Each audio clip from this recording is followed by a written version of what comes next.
Hi friends, welcome to my channel Shanti Sri recipe studio. ఈ వీడియోలో మనం వినాయకుడికి అత్యంత ప్రీతికరమైన పాల తాలికలు రెసిపీని చూడబోతున్నామండి. అది కూడా బెల్లం పాల తాలికలు రెసిపీని చూడబోతున్నాము.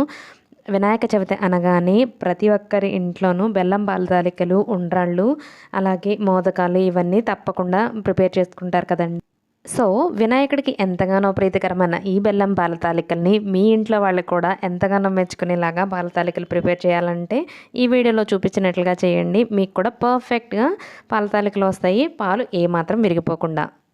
లేట్ చేయకుండా ప్రాసెస్లోకి వెళ్ళిపోదాం. ఇక్కడ మనం ఒక గిన్నెని తీసుకొని అందులో 3/4 కప్పు వరకు బెల్లంని తీసుకొని ఇందులో మనం 1/2 కప్పు వాటర్ని యాడ్ చేద్దాం. యాడ్ చేసి బెల్లం కరిగేంత వరకు ఇలా మిక్స్ చేస్తే చాలండి. లో ఫ్లేమ్లో బెల్లం కరిగించుకోండి. బెల్లం కరిగిన వెంటనే మనం దింపేసేయచ్చు అనమాట. చూడండి, ఇక్కడ బెల్లం కరిగిపోయింది. దింపేసి పక్కన పెట్టేసుకుందాం. మనం ఒకే కప్ని యూజ్ చేయాలండి ఈ బెల్లం కొలవడానికైనా, పిండి కొలవడానికి, వాటర్ కొలవడానికి.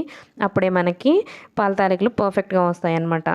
ఇప్పుడు మనం స్టవ్ మీద ప్యాన్ పెట్టుకొని బెల్లం పక్కన పెట్టేసాం కదా, కరిగించుకొని స్టవ్ మీద ప్యాన్ పెట్టుకొని ఇందులో ఒక 2 స్పూన్స్ వరకు నెయ్యిని వేసుకొని అందులో కొద్దిగా ఎండు కొబ్బరి ముక్కలు, కొద్దిగా డ్రై ఫ్రూట్స్ ఏవైనా మీ దగ్గర అవైలబుల్గా ఉన్న వాటిని బట్టి యాడ్ చేసుకోండి. కొంచెం జీడిపప్పు, కిస్మిస్లు యాడ్ చేస్తున్నాను నేను. యాడ్ చేసి కొద్దిగా దోరగా ఫ్రై చేసుకొని పక్కన పెట్టేసుకుందాం. ఇందులో నెయ్యిని అలానే ఉంచేద్దామండి. దోరగా ఫ్రై చేసిన తర్వాత వీటిని ఒక గిన్నెలోకి తీసేసుకొని ఆ నెయ్యిని అలానే ఉంచి అందులో వాటర్ని యాడ్ చేసుకుందాం. ఈ డ్రై ఫ్రూట్స్ని మనం లో ఫ్లేమ్లోనే ఫ్రై చేసుకోవాలండి, లేకపోతే మాడిపోతాయి. ఇలా దోరగా ఫ్రై అయిన తర్వాత ఒక గిన్నెలోకి తీసి పక్కన పెట్టుకొని ప్యాన్లో 3/4 కప్పు వరకు వాటర్ని యాడ్ చేస్తున్నాను. యాడ్ చేసి చిటికెడు ఉప్పు, అలాగే 2 స్పూన్స్ వరకు బెల్లం యాడ్ చేస్తున్నాను. పాల తాలికలు చప్పగా లేకుండా ఉండడం కోసం ఇక్కడ కూడా మనం బెల్లం యాడ్ చేయాలన్నమాట. అప్పుడు తాలికలు మనకి చప్పగా లేకుండా చక్కగా టేస్టీగా ఉంటాయండి. ఈ చూడండి, ఇలా వాటర్ మరుగుతున్నప్పుడు మనం 3/4 కప్పు వాటర్ తీసుకున్నాం కదా, 1 కప్పు బియ్యం పిండిని యాడ్ చేయాలి. తడి బియ్యం పిండి కాదండి, ఇది పొడి బియ్యం పిండే. పొడి బియ్యం పిండిని కొంచెంసేపు ఫ్రిడ్జ్లో పెట్టుకుని ఒక 10 మినిట్స్ పాటు ఫ్రిడ్జ్లో పెట్టుకుని యాడ్ చేసుకుంటే తడి బియ్యం పిండిలానే ఉంటుంది. నేను అలా యాడ్ చేశాను ఇక్కడ. యాడ్ చేసిన తర్వాత ఉండలు లేకుండా ఒక 5 మినిట్స్ పాటు మిక్స్ చేయాలి. యాడ్ చేసిన వెంటనే స్టవ్ ఆఫ్ చేసేసుకోండి. ఉండలు లేకుండా మిక్స్ చేసిన తర్వాత ఇది కొద్దిగా గోరువెచ్చగా అయ్యేంత వరకు ఆరనివ్వాలి. గోరువెచ్చగా అయిన తర్వాత మనం హ్యాండ్తో, వేడిగా ఉన్నప్పుడే హ్యాండ్తో ఇలాగా ప్రెస్ చేసుకోవాలి. ఒక 3 to 5 మినిట్స్ పాటు మనం ఇలాగా మెత్తగా ఒత్తుకున్నామంటే పిండి బాగుంటుందన్నమాట, సాఫ్ట్గా. ఇప్పుడు కొంచెం కొంచెంగా పిండిని తీసుకొని మనం ఇలా తాలికల్లాగా ప్రిపేర్ చేసుకోవాలన్నమాట. పిండి అంతటినీ కూడా మనం ఇలాగే తాలికల్లాగా ప్రిపేర్ చేసుకోవాలి. ఇలా చేసుకునేటప్పుడు మనకు అవసరమైతే కొద్దిగా పొడి పిండిని చేతికి అద్దుకోవచ్చు. ఇలా కొంచెం కొంచెంగా పిండిని తీసుకుంటూ పిండి అంతటినీ కూడా తాలికలుగా ప్రిపేర్ చేసుకున్న తర్వాత దీని మీద, ఈ తాలికలుగా ప్రిపేర్ చేసుకున్న వాటి మీద మనం పొడి పిండిని చల్లుకోవాలండి. పొడి పిండిని చల్లుకుంటే ఏవి కూడా అంటుకుపోకుండా ఉంటాయి. అందుకని కొద్దిగా పొడి పిండిని చల్లి కొంచెం మిక్స్ చేస్తున్నాను నేను. జెంటల్గా మిక్స్ చేయండి, విరిగిపోకుండా.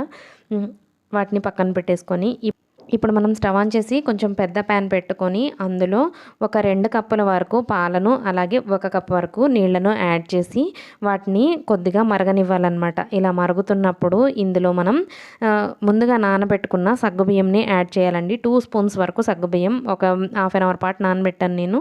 నానబెట్టిన సగ్గుబియ్యం కాబట్టి త్వరగానే ఉడికిపోతాయి. ఒక 5 to 10 మినిట్స్ లోపే ఉడుకుతాయి. ఉడికిన తర్వాత ఇందులోకి మనం ముందుగా ప్రిపేర్ చేసి పెట్టుకున్న తాలికలను యాడ్ చేసి లో టు మీడియం ఫ్లేమ్లో కాసేపు ఉడకనిద్దాం. మనం ఇక్కడ పెద్ద ప్యాన్ ఎందుకు తీసుకున్నామంటే పొంగినా కూడా పాలు బయటికి పోకుండా ఉండటం కోసమని కొద్దిగా పెద్ద ప్యాన్ తీసుకున్నాను నేను ఇక్కడ. ఇలా మధ్య మధ్యలో మిక్స్ చేస్తూ ఉండాలన్నమాట. ఒక 2 టైమ్స్ మిక్స్ చేస్తే సరిపోతుందండి. మిక్స్ చేసుకుని కాసేపు మూత పెట్టుకుందాం. మూత పెట్టుకుని తాలికలు కొద్దిసేపు ఉడకనిచ్చిన తర్వాత వీడియోలో చూపించిన కన్సిస్టెన్సీ వచ్చేంత వరకు ఉడికిన తర్వాత ఇందులో మనం కొంచెం చిక్కబడటం కోసం ఒక 2 స్పూన్స్ వరకు బియ్యం పిండిని పాలతో కానీ నీళ్ళతో కానీ లంప్స్ లేకుండా మిక్స్ చేసి వాటిని యాడ్ చేయాలి. యాడ్ చేయడం వలన కొద్దిగా చిక్కదనం వస్తుందన్నమాట. యాడ్ చేసిన తర్వాత మరొక 2 మినిట్స్ పాటు లో ఫ్లేమ్లో ఉడికించుకుందామండి. ఉడికిన తర్వాత స్టవ్ ఆఫ్ చేసేసుకొని కొంచెం యాలకుల పొడిని వేసి మిక్స్ చేసుకుందాం. ఈ కన్సిస్టెన్సీ అయితే సరిపోతుందండి. చల్లారిన తర్వాత ఇంకొంచెం తిక్కగా అవుతుంది కాబట్టి ఈ కన్సిస్టెన్సీ ఉంచుకొని మనం ముందుగా కరిగించి పెట్టుకున్న బెల్లంని పూర్తిగా చల్లారనిచ్చి దాన్ని ఇప్పుడు మిక్స్ చేసుకుందాం. ఇలా పూర్తిగా చల్లారిన బెల్లంని మిక్స్ చేయడం వలన మనకి పాలు విరిగిపోకుండా ఉంటాయి అన్నమాట. చల్లారిన తర్వాత కూడా బాగా థిక్‌గా అవ్వకుండా కొంచెం ఇలానే కన్సిస్టెన్సీ ఉండాలంటే ఒక హాఫ్ టీ గ్లాస్ వరకు వాటర్‌ని మరిగించుకొని వాటిని యాడ్ చేశామంటే అవి చల్లారిన తర్వాత కూడా పాల తాలికలు ఇలాగే గట్టిపడకుండా ఉంటాయి. ఇలా చక్కగా సింపుల్‌గా, టేస్టీగా పండగ రోజు ఏమాత్రం కంగారు లేకుండా చాలా తక్కువ టైంలో పాల తాలికల్ని మీరు కూడా ప్రిపేర్ చేసుకొని చక్కగా గణనాథునికి నైవేద్యంగా సమర్పించి ఆ తర్వాత మన ఛానల్‌లో చెప్పిన స్పెషల్ టిప్స్ ఎలా అనిపించాయో, మీకెలా కుదిరిందో కూడా నాకు కింద కామెంట్ సెక్షన్‌లో చెప్పండి. మీకు, మీ కుటుంబ సభ్యులకి ముందుగా వినాయక చవితి శుభాకాంక్షలు. Thanks for watching.